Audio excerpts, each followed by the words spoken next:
As a gamer, my preference would be to pick the soldier with the most speed and surprise, and to pick the soldier that had the most maneuverability on the ground.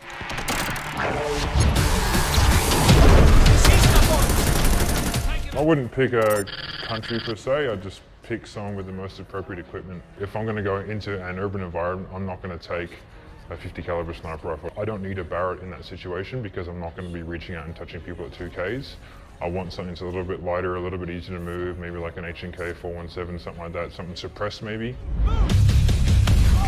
One of the reasons why we like Medal of Honor so much is because of the realism, because of the choice of weaponry, and because of the realistic nature of the warfighters involved. And we can really get into a game that has had very good back end and consulting to make a very real-to-life game.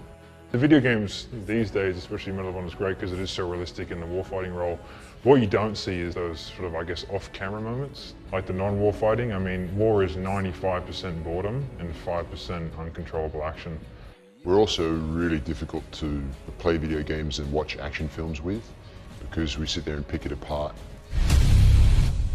You couldn't really have a game featuring Tier 1 soldiers without featuring Australia. I mean, it'd just be sacrilegious. We've been used in every conflict there's really ever been. We've worked with everyone. We're just that sort of a bit of an unsung force that only really in recent years has gotten any sort of recognition. Easy.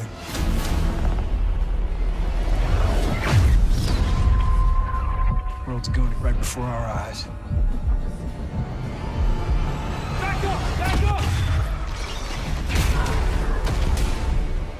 We're sort of the force of choice worldwide when it comes to particularly UN-related missions and working with the Americans, the US theatres of war. You're probably like the crazy little brother as well.